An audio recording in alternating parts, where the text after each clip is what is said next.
Good morning, ma'am. Ma'am, you're charged with assault of a family member. You're facing up to a year in jail and or a $4,000 fine. We're going to do probable cause. You have the right to remain silent. Anything you say can or will be used against you. You have the right to have an attorney present. If you cannot afford one, one will be appointed to you, ma'am. Yes, Judge. The complainant and the defendant are in a dating relationship as of 6 years. And on December 28th, 2024, the officer is dispatched to a disturbance at a residence in Harris County, Texas. The officer met with the complainant who stated he was assaulted by the defendant at around midnight that morning. The complainant stated he and the defendant had been at a comedy club and the defendant was drinking. An argument ensued and the complainant began gathering his belongings and the defendant punched the complainant in the face with her left arm, making contact with the center of his face. The complainant said the defendant... That just escalated fast. A comedy club night turned into a physical confrontation. This is your classic case of alcohol, emotions, and poor decisions. Do you think the judge is buying any of it? Also slapped him with an open fist on his right cheek twice, causing pain. Got it. All right, ma'am, I'm going to find that there's probable cause to go forward with the case. Do we know whether he wants to have contact or not? You guys reached out to him? Rip was attempted this morning, but unsuccessful. Okay. Because I don't know what this person wants, I'm ordering you not to have We contact. have a contact or no contact. Stop. Don't say anything. I'm just telling you what the expectation is so you know, because if you violate these conditions or if you pick up a new case, I'm going to revoke the bond. We'll put you in jail. No more PR bonds. So no contact, no weapons. There is a protective order that has been issued in this case. Get to know it because if you violate the protective order, they can file additional charges against you. You understand? So what we're going to do now is I'm just going to be sign a reset with Victoria. We'll have you take a seat in the jury or wait for your lawyer to get here. He's not gonna come. They've already contacted you guys and let you know he's out of town and he'll be back on the 9th. They said I just needed to come and sign my bond conditions. Okay. It's Maverick Ray. Contact and no weapons. Yes, Judge.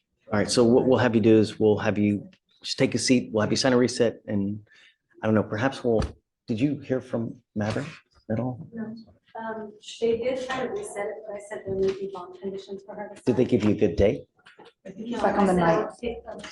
2 months out, and if it didn't work for them, they could. Got it. Okay. So we'll have you sign a reset and we'll just have you take a seat in the jury box. Yes. Please.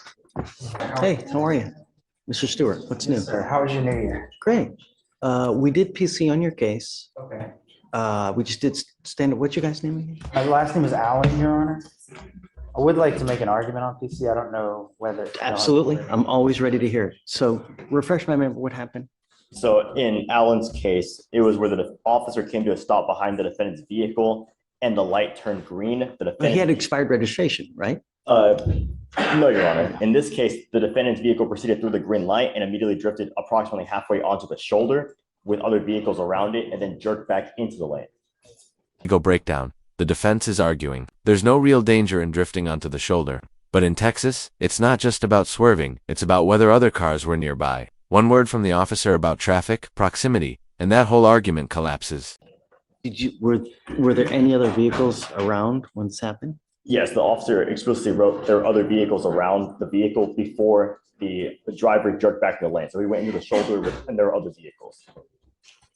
Go ahead. Yes, sir. My argument is, Your Honor, that, as far as what's actually alleged, says the light turned green and the truck along with several other vehicles proceeded, which obviously is in compliance with the law. The only argument that the state has made here elucidated is that they observed a Silverado drift into the shoulder with other vehicles around it. If he's drifting into the shoulder, that's not endangering any other vehicle. That's not an allegation of the safety of anybody else out there on the roadway. The shoulder is away from any other vehicles. Maybe he's doing this in an abundance of caution. There's no indication that it was dangerous or endangered any other vehicle, anything like that within the allegations here. Furthermore, there's numerous reasons why a vehicle is 100% legally allowed to drive in the right-hand shoulder of a vehicle. I think there's 9 reasons in the state of Texas why a vehicle is allowed to drive in the shoulder. There's nothing here that alleges that basically he committed any sort of crime that would lead the officer to then stop him. This is insufficient information. And I would argue that there's not valid probable cause here on this case. I think he has a valid point where, perhaps well, I mean, I don't want to speculate. And you're saying, well, maybe he did it because of this, but I don't want to speculate, right? Because were there other cars? I don't know. Was it dangerous? I don't know. I mean, Judge, but failure to maintain a single lane when there are other vehicles within the vicinity is a valid reason for a stop. Right, but you got to articulate facts as well, right? So according to the statute, Right, and I understand, because we've had this issue before where it's failure to maintain a single lane, but we're unsure if there's other vehicles, that I can appreciate and understand. But in this case, the officer did specify that there were other vehicles in the vicinity. And Yeah. under Texas law, that is sufficient for a stop. I disagree. I think that when we look at the statute for trying to maintain a single lane, the second half of the statute is that it endangered somebody. And there's no indication here that there was any danger. was it 545.460? Isn't that it? Fleming, yeah, Fleming, pardon.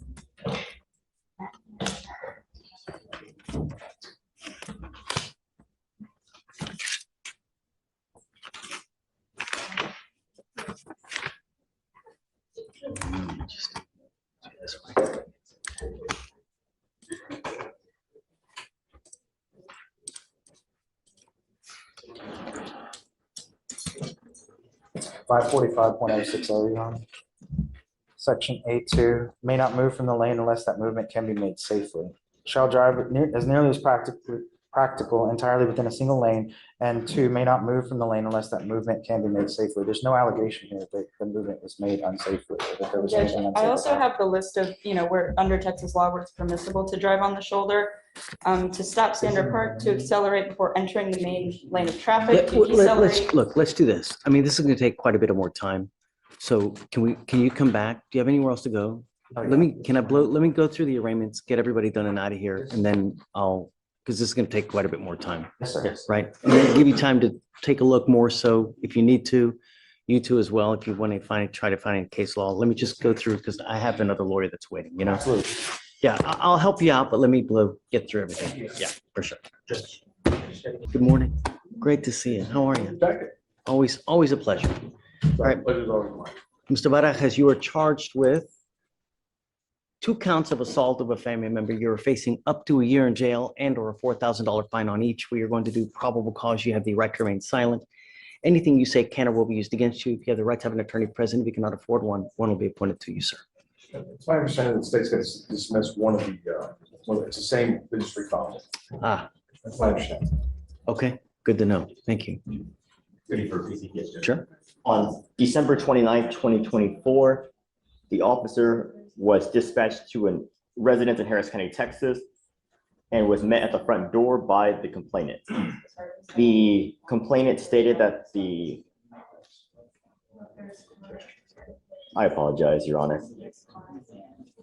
The complainant provided a statement and brought the officer into her kitchen, and the officer was able to see redness on the upper left side of the complainant's face near her eye. The officer also observed on the complainant a small laceration and fresh blood.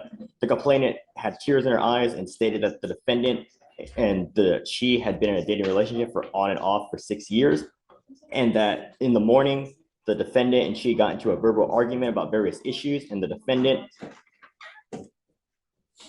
became irate due to her confronting him about the issues, and he started belittling her and calling her derogatory names.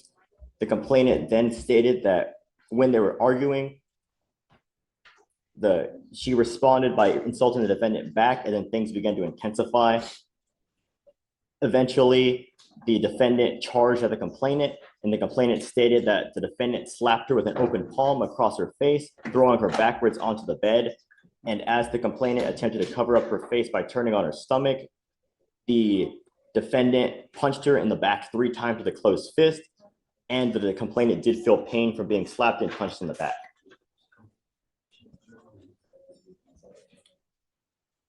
Okay. Mr. Barajas, I'm going to find that there's probable cause to go forward with your case. I'm entering now what's called a magistrate's order for emergency protection. This identifies Ms. Alvarado as a protected individual. You cannot commit family violence. Sorry. It's okay. It's not a big deal. Are they prescriptive? Yes, sir. Back on. Okay. I want you to understand that I'm issuing a protective order that identifies her as a protected individual. You cannot commit family violence or an assault against this person. Commit an act in further. The judge just issued a magistrate's emergency protective order, and he's not sugarcoating it. No weapons, no contact, and absolutely no stalking behaviors. Serious charges like this can spiral quickly. What would you do in this defendant's shoes? Of an offense under section 42.072 of the Texas Penal Code, which is the stalking statute. threaten, harass, use another person to communicate a threat or harassing behavior. You cannot be in possession of a weapon or go within 200 feet of where she lives or where she works. Do you understand? Yes, Your Honor. If you violate this, the state can and will file a violation protective order against you, and it's one of the worst cases you can pick up. Just don't have any contact, don't have any weapons, and you'll be fine with us. Got a great lawyer. Listen to him. He'll take care of you. Because you have a lawyer, I will waive your appearance, but you have to stay in contact with him. If he comes back, tells me he can't get a hold of you because you've taken off, a warrant will be issued. You pick up a new case, a warrant will be issued. It's not hard. Do you understand? Do you understand? Yes, Your Honor. Okay, we're gonna have them file all the documents. We'll have you sign it, and after that, you'll be free to go, okay? State's asking for 1,500. Do you want a PR bond? Court's going. I just didn't want to fight too much this morning, but Of course, Yes, Sergeant. please. It's already- I just see the stuff from 92. That's all I see, right? Is that it? Okay, I'll grant you a PR bond, but understand, this is the only one I'm gonna give you. You become a danger to my city, you become a danger to my community, I'm gonna yank that PR bond and I'm gonna make it high. You understand? Yes, It's Your Honor. not hard, all right? Okay, there's a ton of paperwork we're gonna have to do, so just pick a date with Victoria and then you're good. Don't leave until you sign all the paperwork, Mr. Barajas, okay? continue. Okay. Sir, you were charged, do you speak English? Yeah.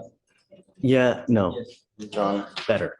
You're charged with reckless driving, up to 30 days in jail and or a $500 fine. Hey, Conrad, we're going to do probable cause. You have the right to remain silent. Anything you say can or will be used against you. You have the right to have an attorney present. If you cannot afford one, one will be appointed to you, sir.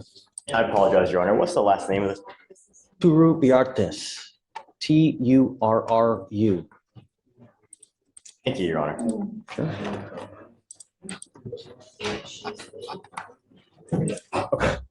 The officers were surveying a known street takeover group in a large parking lot in Harris County, Texas, when the officers observed the defendant's vehicle spin its rear tires and do approximately 4 to 5 donuts in the pit, coming within 10 to 15 feet of other vehicles. Undercover officers kept their eyes on the vehicle until other officers were able to conduct a traffic stop. The undercover officers also identified the driver as a slim Hispanic male with curly hair. The officers observed the defendant in the driver's seat and the defendant admitting to doing donuts. Right. Sir, I'm going to find that there's probable cause to go forward with the case. Have you seen if he has a valid license? I'll run it, Your Honor. Please. I'm ordering you as a condition of your bond not to partake in this type of behavior again. No racing, reckless driving, donuts, street takeovers. If I find that you do, I'm going to put you in jail. No more PR bonds. Do you understand, sir? Yes, Your Honor.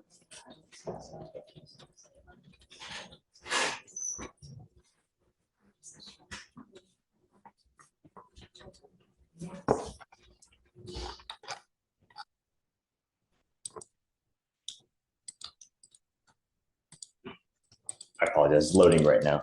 Yes, no problem.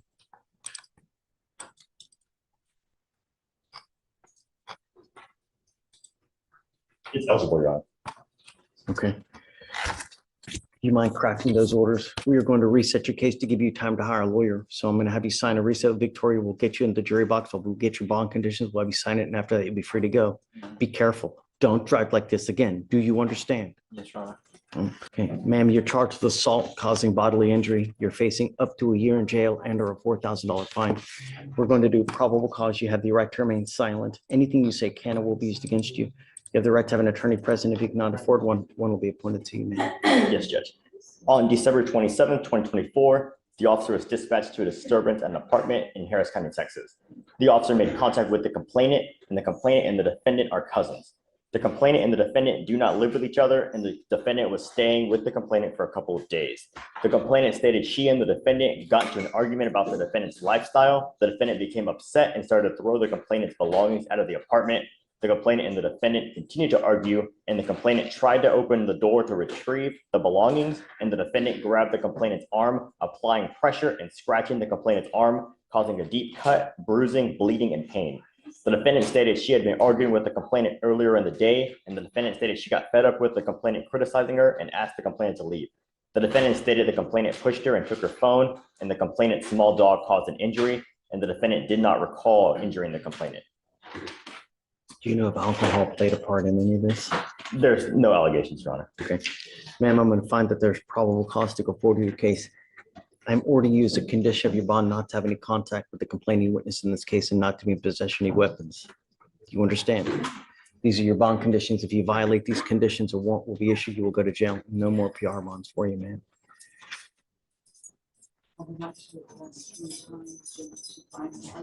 We will do that. We'll give you time. Yes, we're going to do that now. I'm going to have you sign a receipt. Victoria will give you 30 days, but I'm going to have you also take a seat in the jury box. While we get your bond conditions. We'll have you sign it, and then you'll be free to go, man. All right?